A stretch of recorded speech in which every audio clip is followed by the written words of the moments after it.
Hey there, just a quick message for those of you who are looking toward leadership in the church ministry, maybe even as a profession or vocation, as they say, meaning that you are going to serve in some capacity in pastoral ministry.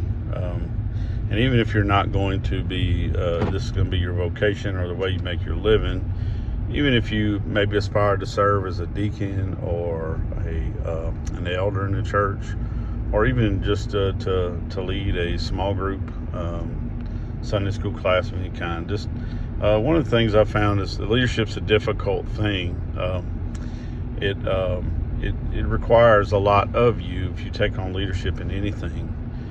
So one of the things I want to do as I go forward is I want to try to pour into leaders and those who aspire to be leaders, maybe, and hopefully those who are considering such roles aren't necessarily looking for them or wanting to be in a certain position or have a title for the sake of having it, but are sensing that the Lord is calling you to such a duty. The way that you recognize that is that when you see needs inside the church, that you rise up to do something about it. You try to not to just go do it yourself, whether you do it publicly, put pictures on social media or do it secretly, as the Bible it requires you to do, but that you hope to engage others, right? That's what leaders do. They engage others in the task set before them. They don't just go out and do everything themselves. They may have to do the work themselves for a season, is because many leaders are, lead by example. I think that's an important thing. But ultimately, the true sign of a leader is someone that other people follow. And so some leaders, some people claim to be leaders and are always to themselves. They always do it themselves. They're always going against the grain. They don't, no matter what the situation or opportunity, they just choose the other way. And so they look upon themselves as leaders because they think they have to go out and do what no one else is doing. And I think that takes courage and credit to those folks who are able to do such thing with courage. But a leader ultimately does find himself alone at times. A true leader, he or she would have to maybe step out on a limb. He might be the first one to say something or to do something or to not do something, to take a stand in something. And maybe no one else is seeing it that way or even considering it at the time. And so he definitely might find himself by himself on occasion, maybe even for a season. But the true indication of leaders is that ultimately, whether they kind of want to or not, people follow. That's what a leader does. He leads. And so I'm sharing that because I want to encourage you first, not to desire leadership, but when you sense that these things are placed upon you, you see that there's a need for a small group. There's a need for a mission. There's a need for good preaching in the church. There's a need for maybe financial management, even for the church. That not only do you see that there's a need and even have a desire to meet the need, but that you desire to engage others, right, in participating and fulfilling, because we are the body and the body should do things together, right? And so I think this is just indicative of what a leader is. Most of the good leaders that I've had the privilege of working with really didn't really want to be leaders, but it was just something they couldn't get away from. In fact, they tried to run away from it. In my example, most people don't know this, but I tried to avoid it. Many people were telling me, and it was kind of being thrust upon me, so to speak, and I don't say that with any boastfulness at all, but I always said, no, not me, never me. You don't know me, couldn't be me.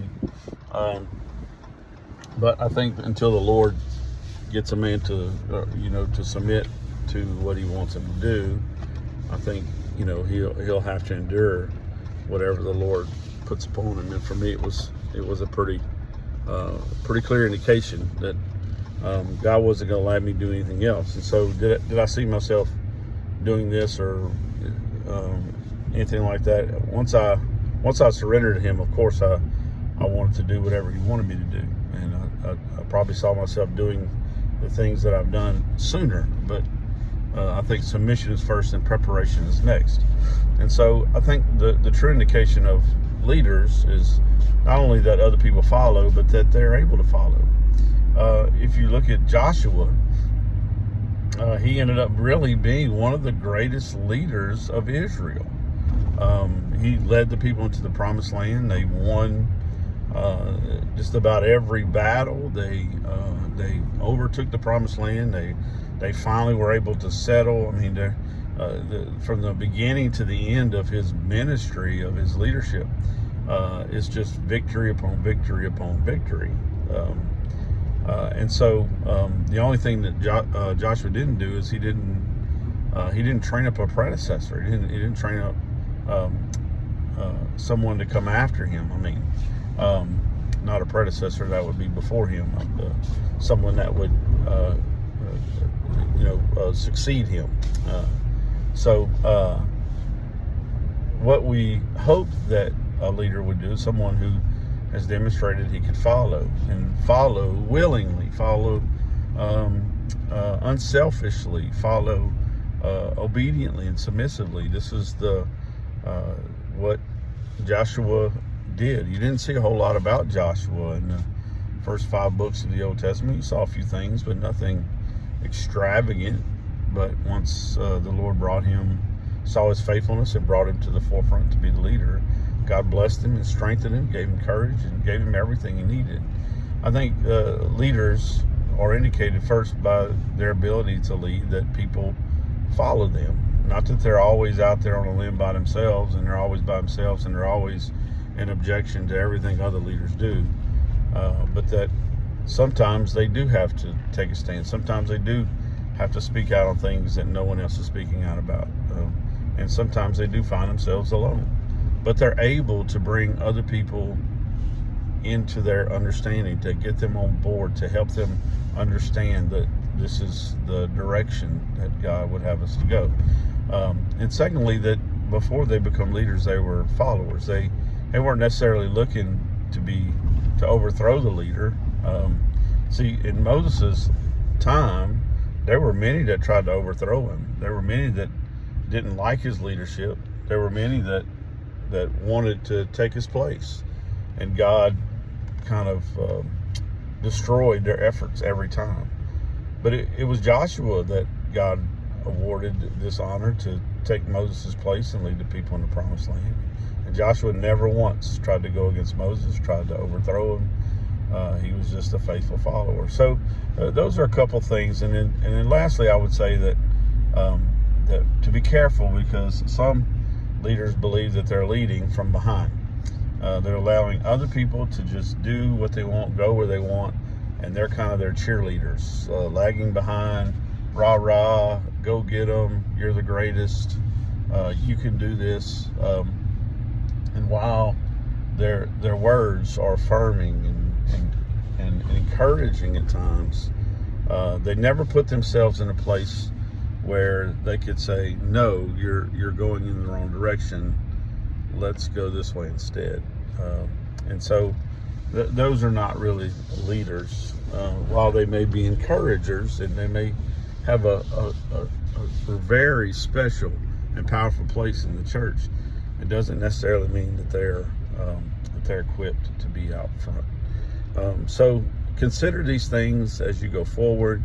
Understand that to be in leadership is sometimes a lonely thing, and sometimes it is something that causes you to step out on a limb, so to speak, all by yourself.